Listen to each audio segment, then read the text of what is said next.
Welcome to episode 3 of Saint Ignatius of Loyola, Getting to Know Him. Today we're going to hear from the horse's mouth himself. We've heard a little bit from Nadal, who first urged him to write about how God worked in his life.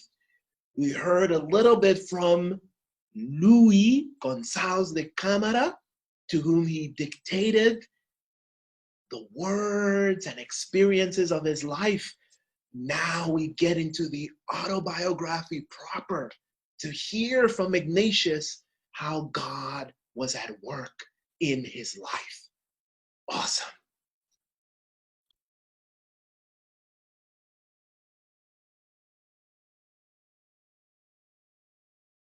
I know that's a little weird. But here we have a great image of Saint Ignatius of Loyola, and we're going to hear a little bit more about him today. Now, I'm using an acronym today, PPE.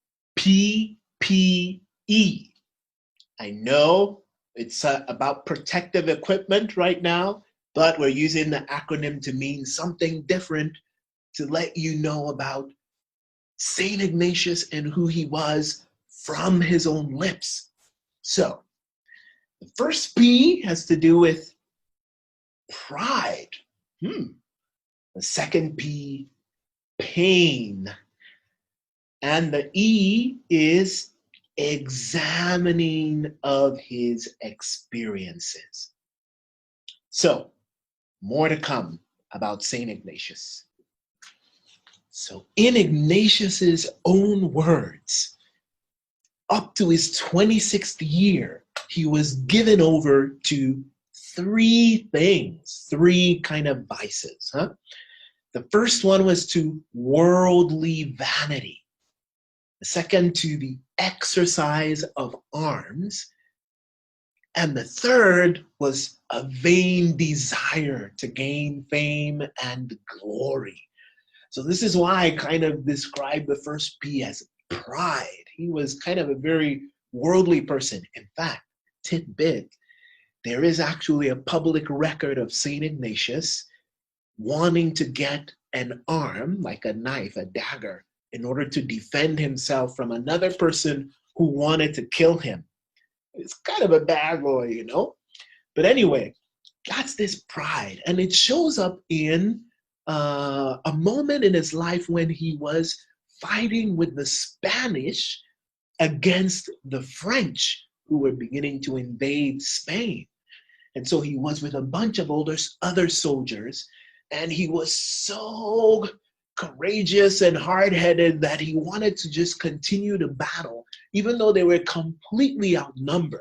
He actually convinced all the soldiers to get into the battle anyway, with this kind of great desire for fame and honor. And so they did. They went into the battle. It says he went to confession to one of his fellow soldiers, so he did have some inkling of religiosity at first. But then something incredible happened. A bomb, a cannon went through his leg. Some people say, some other scholars say it actually may have fallen on a wall, and then the wall fell on his leg, or parts of it fell on his leg. But somehow a cannonball broke one of his legs, injured the other one in the midst of battle. And so Ignatius became a fallen soldier in a little city called Pamplona. Another tidbit, if you go to downtown Pamplona, there's actually a big image of this moment of Ignatius's injury right in downtown Pamplona, with soldiers kind of carrying him. And that's what happened. The French soldiers treated him well. He was in Pamplona for maybe 12 to 15 days, and then they carried him back to his home in Loyola in Spain, northern Spain. And there, he had to recuperate, right? And this is why the second P comes in, pain, pain. Because somehow along the journey, they think his leg got a little bit disjointed. And so they had to kind of remove it and reconnect it. Get this, without anesthesia. Oh. And so they did that and they reconnected it. And Ignatius, in telling his story, says he did not even wince or show any expression of pain or sorrow or displeasure. That was one strong. Hey, keep it clean now. Keep it clean. So the doctors and the surgeons kind of worked on St. Ignatius's leg, and then he had to be in bed. He had to be in bed for several months because he could not move. COVID-19, anyone? Lockdown, anyone? Ignatius was on lockdown for months. And actually, he kind of, got bored after a little while. They didn't do that surgery only once, actually. His leg, like a bone, was protruding out, and they had to kind of cut it off, and no anesthesia again. This guy was just, unbelievable, unbelievably strong, huh? Kind of a strong-headed, strong-willed person, you can tell. Well, in the midst of his long recuperation and teetering between life and death, in fact, there was a moment where they thought he was going to die and not make it through the night, but somehow, on the eve of the feast of Saints Peter and Paul, he started to get better, and, well, he continued to recover. And, at some point, Ignatius, out of boredom, wanted to read some novels, romance novels to while away the time. But no, there were no romance novels available in the house of his sister-in-law. And so she had two books, one on the life of the saints and one on the life of Christ. I can imagine St. Ignatius going, oh, wow. Well, I guess there's nothing more. So let's read it. Well, he started to read this, and this is where the E comes in, right? The examination of his experience. Because what would happen is he would read some, he would pause, and then he would consider what he was reading. And of course, as a result of that process, he started to notice things that occupied his thoughts, right? He could spend up to 2 to 3 hours thinking about the life of the saints, all the wonderful things they did, Jesus himself, and then he'd get lost in that. And then Ignatius also mentioned that at the time his thoughts would move 2 to 3 hours in a whole nother direction, where he'd think more in terms of worldly vanity and this young lady's heart he wanted to win, and how he would go through so many exploits to get to her. Well, his thoughts kept teetering between these different experiences. Hours energized, thinking about doing what St. Dominic did, doing what St. Francis did, and then after a while, leaving that aside, hours thinking about this beautiful lady whose heart he wanted to win. But then Ignatius says, one day his eyes were opened, and he began to notice a difference in these experiences.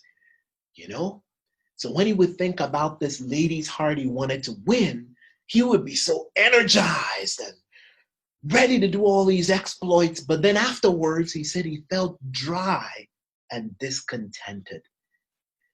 And then he would think about what the saints did and the life of Jesus, and maybe going to Jerusalem and doing what they did. And he would be so excited. But then afterwards, he said he also felt at peace after. And he noticed this difference through this examining and reflecting on his experience, that some thoughts, the ones that left him dry and discontented, were likely not of God. And then the thoughts that still left him at peace, content, those are coming from God. This is the seed of discernment in Ignatian spirituality and amongst the Jesuits, looking at our experiences and saying, Where is it leading me? Is it leading me to God? Is it leading me away from God? Well, that was the conversion of St. Ignatius. He decided to kind of dedicate himself to the Lord. And in the midst of doing that, he recognized, the sins of his past life. And guess what happened? Something amazing happened. One night, he had some kind of vision of Our Lady, our Mother Mary, who came to him with the child Jesus. And he mentions that this vision was with him for a while at night.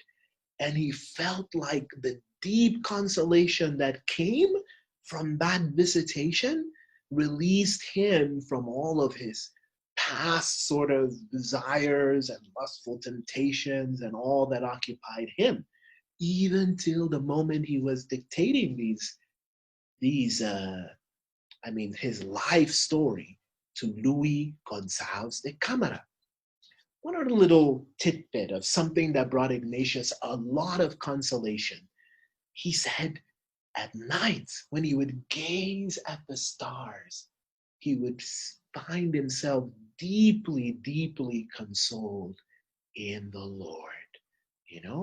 And maybe you can think in your own life, what are those moments, those places, those spaces where you encounter God? Maybe you could try in the midst of the beauty of nature to discover God, who is the creator and in all things. Well, so this is the beginning of Ignatius's journey. Next time we'll hear a lot more about how he went from this moment of conversion, from his bed on the lockdown to finding God and moving towards a mission, learning this new life and what it means to follow the Lord. This has been episode 3 of St. Ignatius of Loyola, Getting to Know Him. Now, if you found this helpful or you have some questions or comments, please feel free to write them down and share this with those who you think might be interested. God bless you. AMDG.